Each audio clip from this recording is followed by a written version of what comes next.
கிறிஸ்துவின் சபையார் வழங்கும் கிறிஸ்துவின் வசனம் நிகழ்ச்சியை கேட்க உங்கள் யாவரையும் அன்புடன் அழைக்கிறோம். கிறிஸ்துவின் வசனம், இது கிறிஸ்தவர் கீதம். பரிசுத்த வேதம் பறைசாற்றும் வசனம், கிறிஸ்துவின் வசனம், இது கிறிஸ்தவர் கீதம். கிறிஸ்துவின் சபையார் வாழ்த்தி வழங்கும் கிறிஸ்துவின் வசனம், இது கிறிஸ்தவர் கீதம். கிறிஸ்துவின் வசனம், கிறிஸ்துவின் வசனம், கிறிஸ்துவின் வசனம். வேதாகம செய்தி நேரத்திற்கு வரவேற்கிறோம். Welcome to the Bible message. இந்த நாளிலே எல்லாரும் அவருக்குள் பிழைத்திருக்கிறார்கள். All live unto him. நாம் எல்லோருமே அவருக்குள்ளாக பிழைத்திருக்கிறோம். தேவனுக்குள்ளாக நாம் பிழைத்திருக்கிறோம். பரிசுத்த வேதாகமம் அதை குறித்து நமக்கு தெளிவாக போதிக்கின்றது. லூக்கா எழுதின சுவிசேஷம் 20வது அதிகாரம் 38வது வசனம், அவர் மரித்தோரின் தேவனாய் இராமல் ஜீவனுள்ளோரின் தேவனாய் இருக்கிறார், எல்லாரும் அவருக்குள் பிழைத்திருக்கிறார்களே என்றார். ஆம் அன்பானவர்களே, தேவனுக்குள்ளேதான் நாம் பிழைத்திருக்க முடியும். அவரும் ஜீவனுள்ளோருக்கு தேவனாக இருக்கிறார், மரித்தோருக்கு அல்ல. பாவத்திலே மரித்தவர்கள் பாவத்தோடு சென்று விடுகிறார்கள், பாதாளம் அவர்களை விழுங்கிவிடும். ஆனால் அவரை ஏற்றுக்கொண்டு மனம் திரும்பி சுவிசேஷத்திற்கு கீழ்ப்படிந்து கர்த்தருடைய சபையிலே இருக்கிறவர்கள் பிழைத்திருக்கிறவர்களாக இருக்கிறார்கள். அவர்களுக்கு அவர் ஜீவனுள்ள தேவனாக இருக்கின்றார். அவர் ஆபிரகாமின் தேவன், ஈசாக்கின் தேவன், யாக்கோபின் தேவன் என வேதம் சொல்லுகிறது. ஆபிரகாமை கர்த்தர் அற்புதமாக வழிநடத்தினார். அவனுக்கு பின்பதாக அவனுடைய மகன் ஈசாக்கை அற்புத விதமாக வழிநடத்தினார். ஈசாக்குக்கு பின்பதாக யாக்கோபை தேவன் வழிநடத்தினார். இந்த 3 பேருமே கர்த்தருக்குள்ளாக வாழ்ந்தார்கள். அவர்களுடைய சரித்திரத்தை குறித்து பழைய ஏற்பாட்டு புத்தகங்களிலே நாம் படித்து தெரிந்து கொள்கிறோம். ஆக அன்பான சகோதரனே, சகோதரியே, நம்முடைய தேவன் ஜீவன் உள்ளவருக்கு தேவனாக இருக்கின்றார். பாவத்திலே மரித்த மனிதர்களுக்கு அல்ல. வேதத்திலே பார்க்கிறோம். லூக்கா 16வது அதிகாரம் 23வது வசனம், ஐஸ்வர்யவான் லாசரு. இந்த ஐஸ்வர்யவான் பாதாளத்திலே அவன் வேதனைப்படுகிற போது தன் கண்களை ஏறெடுத்து தூரத்திலே ஆபிரகாமையும் அவன் மடியிலே லாசருவையும் கண்டான். ஆபிரகாமுடைய மடியிலே லாசரு போய் விடப்பட்டார். சம்பரமாய் வாழ்ந்த ஐஸ்வர்யவான் பாதாளம் அவனை விழுங்கிவிட்டது, பாதாளத்துக்கு சென்று விட்டான். தன் கண்களை ஏறெடுத்து பார்க்கின்றான். பார்த்தீர்களா? பிழைக்கிறவர்கள் கர்த்தருக்குள்ளாக அவர்கள் பிழைக்கிறார்கள். ஆனால் பாவத்திலே மரித்தவர்கள் பாதாளத்திலே இருக்கின்றார்கள். எனக்கு அன்பான சகோதரனே, சகோதரியே, இந்த பூமியிலே தேவன் ஒரு அற்புதமான ஒரு திட்டத்தை வைத்திருக்கிறார். நீங்களும் நானும் பாவத்துக்கு எதிராக போராட வேண்டும், சுவிசேஷத்திற்கு கீழ்ப்படிய வேண்டும். அப்பொழுதுதான் நம்முடைய ஆத்துமா ரட்சிப்பை பெற்றுக்கொள்ளும். வெளிப்படுத்தின விசேஷம் 20:14-15, அப்பொழுது மரணமும் பாதாளமும் அக்கினி கடலிலே தள்ளப்பட்டன. இது 2ஆம் மரணம்.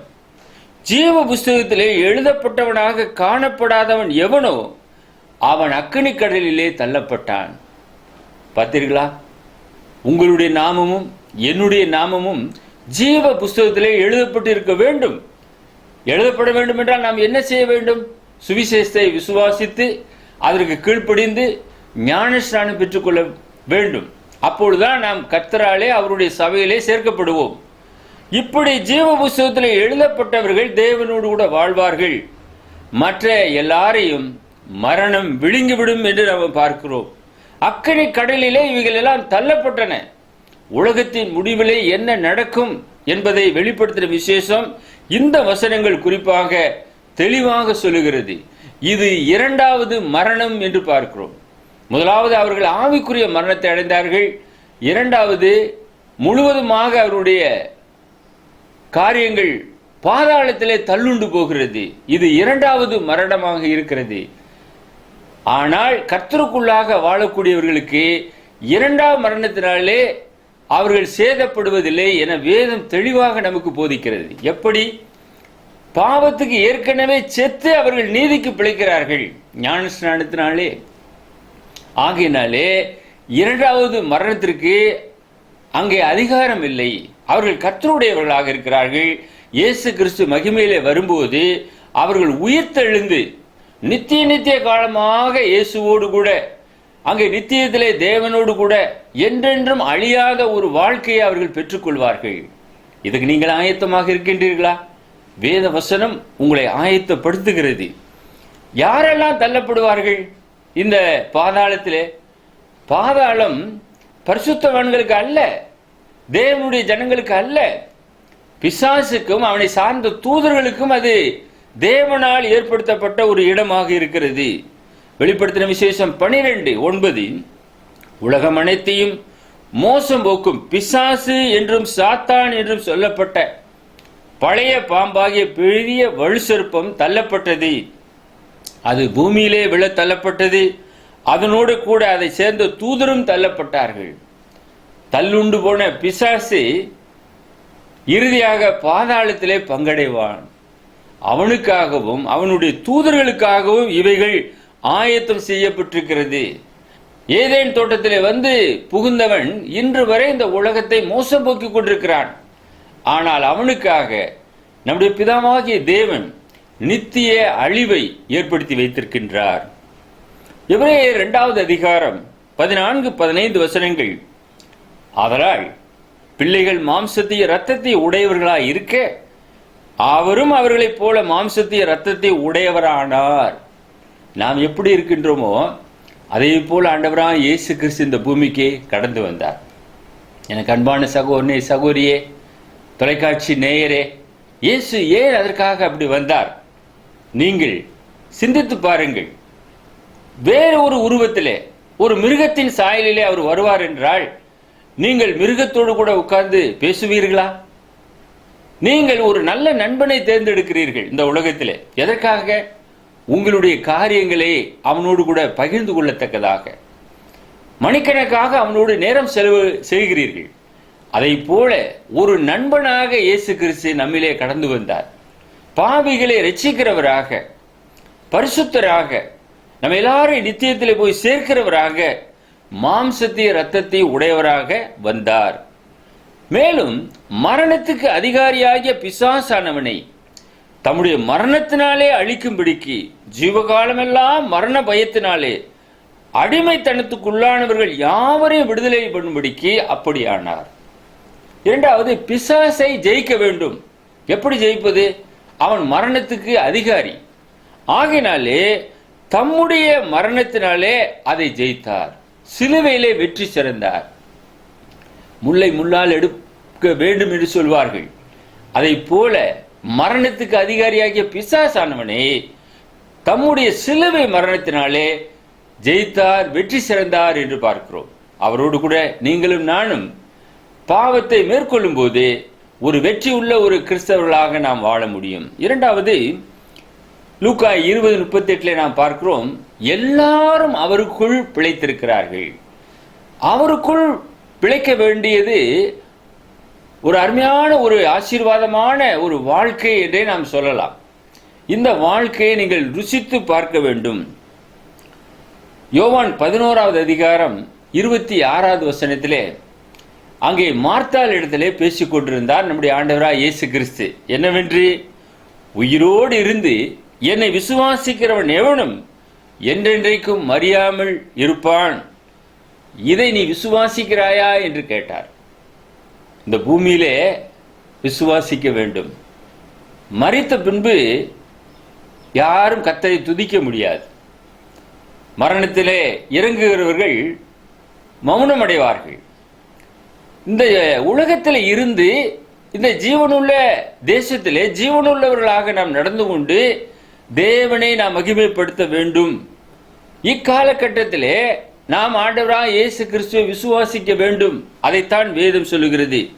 உயிரோடு இருந்து இந்த பூமியிலே என்னை விசுவாசிக்கிறவன் எவனும் என்றென்றைக்கும் அறியாமலும் இருப்பான். என்னைக்குமே அவன் சாகவே மாட்டான்.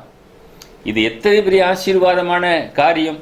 இன்னைக்கு அநேகர் தேவனுடைய அன்பை, கர்த்தருடைய வசனத்தை ருசிக்காமல் தங்களை மாய்த்துக் கொள்ளுகிறார்கள். ஏன்? உலகமே கைவிட்டாலும் உங்களையும் என்னையும் கைவிடாதவர் கர்த்தர் ஒருவரே. அவர் நமக்காக ஜீவனை கொடுத்திருக்கிறார். அவரை நீங்கள் விசுவாசிக்கும் போது என்றென்றேக்கு மறியாத ஒரு ஆசீர்வாதத்தை நீங்கள் பெற்றுக்கொள்வீர்கள். கர்த்தருக்குள்ளாக மரிக்கிறவர்கள் கிறிஸ்து இரண்டாவது வருகையிலே வரும்போது அழிவில்லாதவர்களாய் எழுந்திருப்பார்கள்.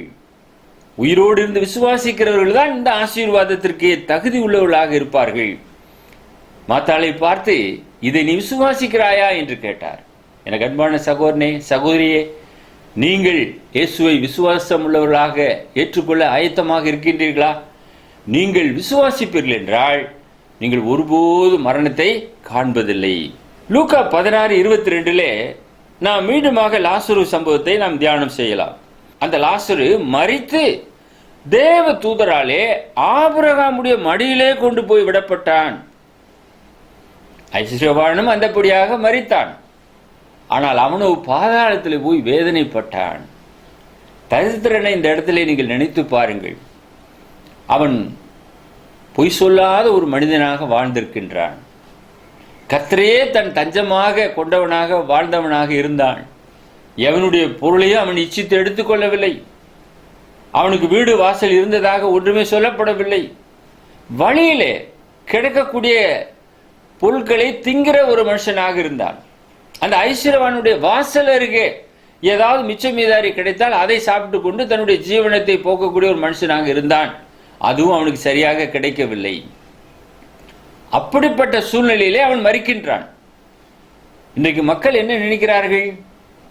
ஏதாவது ஒரு சாதனை செய்ய வேண்டும், ஒரு பெரிய பணக்காரனாக இருக்க வேண்டும், ஒரு பெரிய அதிபராக இருக்க வேண்டும், உயர்வான பதவியில் இருக்க வேண்டும்.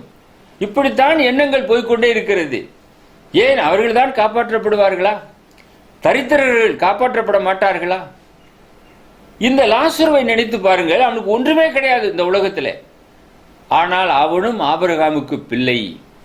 ஆபிரகாமுடைய மடி அவனுக்கு கிடைத்தது. எனக்கு அன்பானவர்களே, உலகத்தில் பணக்காரன் ஏழை, இருக்கிறவன் இல்லாதவன் என்று அல்ல. தேவன் யாவரையும் ரட்சிப்பதற்கு அவர் சித்தம் உள்ளவராக இருக்கிறார். அவருடைய சித்தத்தின்படியாக வாழ வேண்டும். அதுதான் மிகவும் முக்கியம். லூக்கா 20:37 நம்முடைய கவனத்தை திருப்புவோம். அன்றியும் மரித்தோர் எழுந்திருப்பார்கள் என்பதை மோசே முற்றியை பற்றிய வாசகத்தில் காண்பித்திருக்கிறார். எப்படியெனில் கர்த்தரை ஆபிரகாமின் தேவன் என்றும் ஈசாக்கின் தேவன் என்றும் யாக்கோபின் தேவன் என்றும் சொல்லியிருக்கிறார்.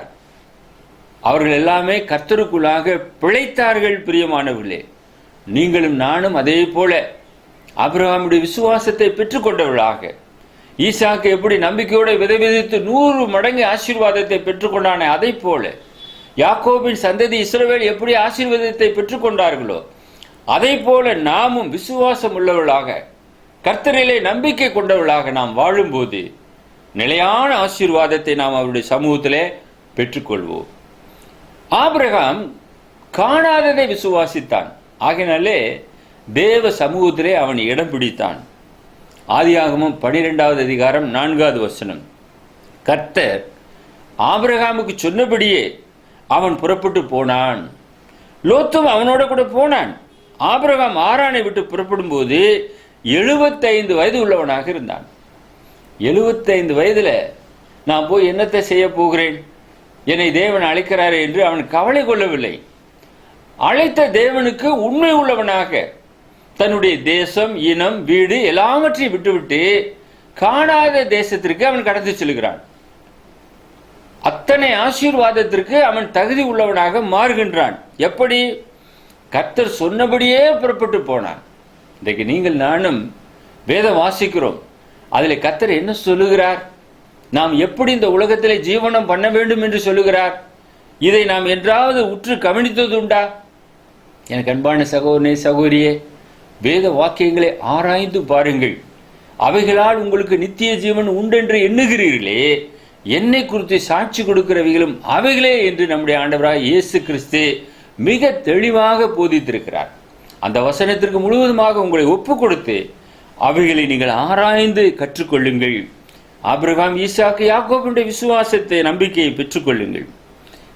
ஈசாக்கு கர்த்தருடைய நாமத்தை செல்லக்கூடிய இடங்களிலே அவன் தொழுது கொண்டான். ஆதியாகமம் 26வது அதிகாரம் 25வது வசனம். அங்கே அவன் ஒரு பலிபீடத்தை கட்டி கர்த்தருடைய நாமத்தை தொழுது கொண்டு அங்கே தன் கூடாரத்தை போட்டான். அவ்விடத்தின் ஈசாக்கின் வேலைக்காரர்கள் ஒரு துறவை வெட்டினார்கள். ஆசீர்வாதமாக நீர் ஊற்று வந்தது. விவசாயம் மிக சிறப்பாக நடைபெற்றது. அன்பானவர்களே, ஈசாக்கை தேவன் ஆசீர்வதித்தார். உங்களையும் என்னையும் கூட அவர் ஆசீர்வதிக்க சித்தம் உள்ளவராக இருக்கின்றார். ஆபிரகாமுடைய அதே ஃபெய்த் ஈசாக்கின் இடத்துல இருந்தது. ஆகையினாலே இவன் இந்த ஆசீர்வாதத்தை பெற்றுக்கொண்டான். அவன் முதலாவது கர்த்தரை தொழுது கொள்ளும்படியாக ஒரு பலிபீடத்தை கட்டுகிறான். எங்கே நீங்கள் போனாலும் அந்த இடத்துல முதலாவது சபை இருக்கிறதா என்று பார்க்க வேண்டும். இன்றைக்கு அநேகர் சபை இல்லாத இடத்தையே தெரிந்து கொள்ளுகிறார்கள். ஏனென்றால் சபைக்கு போக வேண்டியதில்லை, நல்ல ஜாலியாக அங்கங்கே நம்ம சுற்றி தெரியலாம் என்று. அன்பானவர்களே, இந்த பூமியிலே நம்முடைய நாட்கள் மிகவும் குறுகின நாட்கள். இங்கே எந்த அளவுக்கு நீங்கள் கர்த்தரை தொழுது கொள்ள போகிறீர்கள்? சங்கீதக்காரன் சொல்லுகிறார், நாள் முழுதும் என்னுடைய தியானம் என்று சொல்லுகிறார். அவர் கர்த்தரை பற்றி கொண்ட ஒரு மனுஷனாக இருந்தார். ஆகையினாலே 40 வருஷங்கள் ராஜாவாக சிறப்பாக ஒரு பணியை அவரால் செய்ய முடிந்தது. நாம் எந்த அளவுக்கு கர்த்தரோடு நெருக்கம் உள்ளவர்களாக இருக்கிறோமோ அந்த அளவுக்கு ஆசீர்வாதங்களை நாம் பெற்றுக்கொள்வோம்.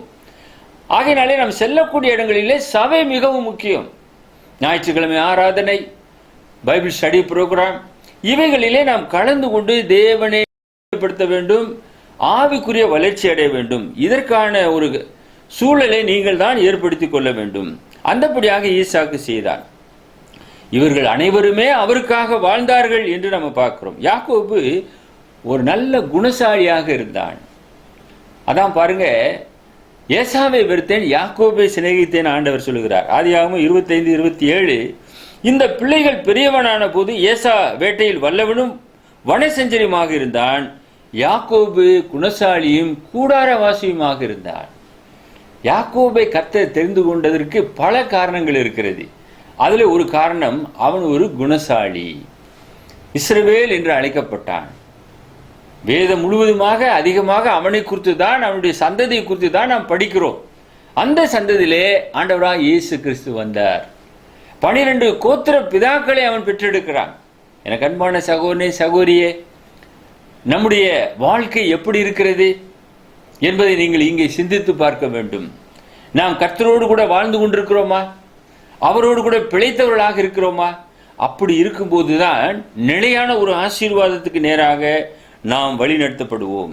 4வது, பிலிப்பியர் 1வது அதிகாரம் 21வது வசனத்திலே அப்போஸ்தலனாகிய பவுல் ஒரு தெளிவான ஒரு உபதேசத்தை சொல்லி வைத்திருக்கின்றார். கிறிஸ்து எனக்கு ஜீவன், சாவு எனக்கு ஆதாயம். For to me to live is Christ and to die is gain. கிறிஸ்து எனக்கு ஜீவனாக இருக்கின்றார். நான் ஒருவேளை இப்பொழுது நான் செத்தேன் என்றால் அது எனக்கு ஆதாயம். ஏனென்றால் வாழ்ந்தாலும் கர்த்தருடையவர்களாக இருக்கிறோம், பிழைத்தாலும் கர்த்தருடையவர்களாக இருக்கிறோம், மரித்தாலும் கர்த்தருடையவர்களாக இருக்கிறோம். தேவனோடு என்றென்றுமாக வாழ்வோம். இங்கேயும் வாழுகிறோம், அங்கேயும் வாழுகிறோம். ஆனால் ஐஸ்வர்யவான் இங்கே வாழ்ந்தான், அங்கே பாதாளத்திலே வேதனைப்பட்டான். புரிந்து கொண்டீர்களா? ஆக எவ்விதமான ஒரு வாழ்க்கையை நீங்கள் தெரிந்து கொள்ளப் போகிறீர்கள்?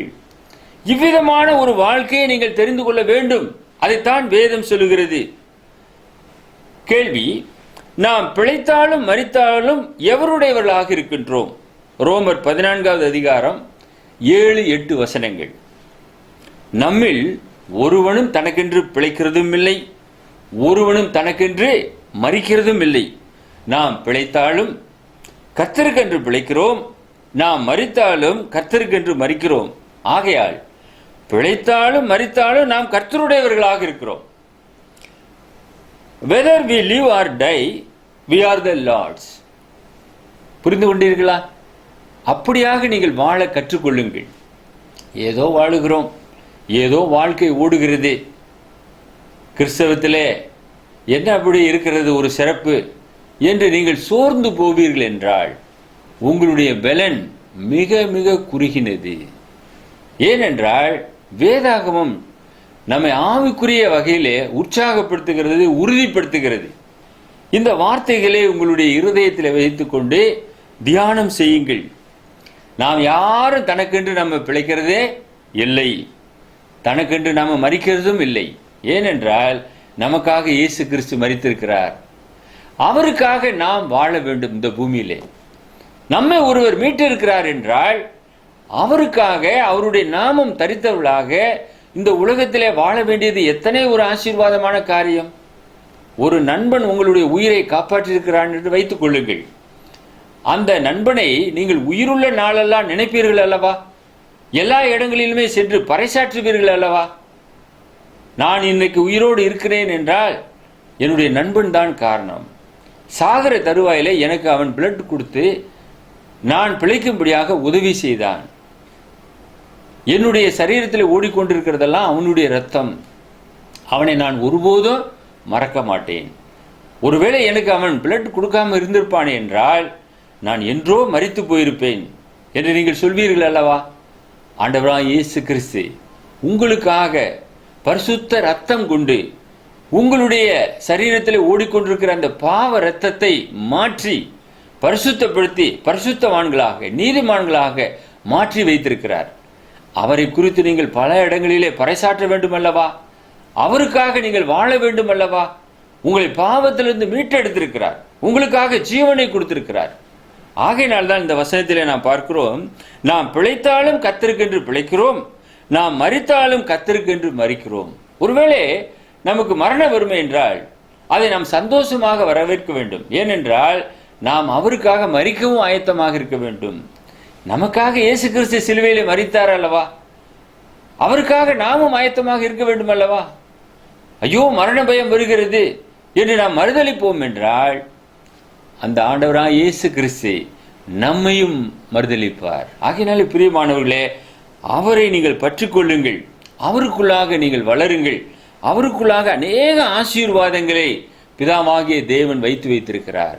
ஆக எல்லாரும் அவருக்குள்ளாக பிழைத்திருக்கிறார்கள் என்ற ஒரு செய்தி இந்த நாளிலே நாம் தியானம் செய்தோம்.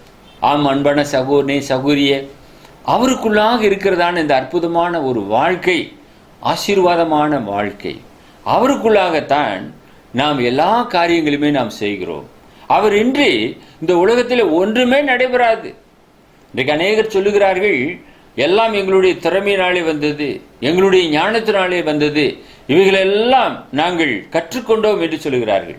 எனக்கு அன்பானவர்களே, நாம் கற்றது கை மண் அளவு, கல்லாதது உலக அளவு. தேவனுடைய திருச்சித்தத்தின்படியாக எல்லாமே வழிநடத்தப்பட்டு கொண்டு வருகிறது. அதுதான் உண்மை பிரியமானவர்களே. ஆகையினாலே அவருக்குள்ளாக நீங்கள் வாழ வேண்டும். அவருக்குள்ளாக வாழ்ந்த இந்த ஆபிரகாம், ஈசாக்கு, யாக்கோபு, அப்போஸ்தலனாகிய பவுல், இவருடைய வாழ்க்கை சரித்திரத்தை சற்று வேதத்தின் வழியிலே நீங்கள் பாருங்கள். அவர்கள் எந்த அளவுக்கு ஆசீர்வாதமான பாத்திரங்களாக அவர்கள் வாழ்ந்தார்கள்.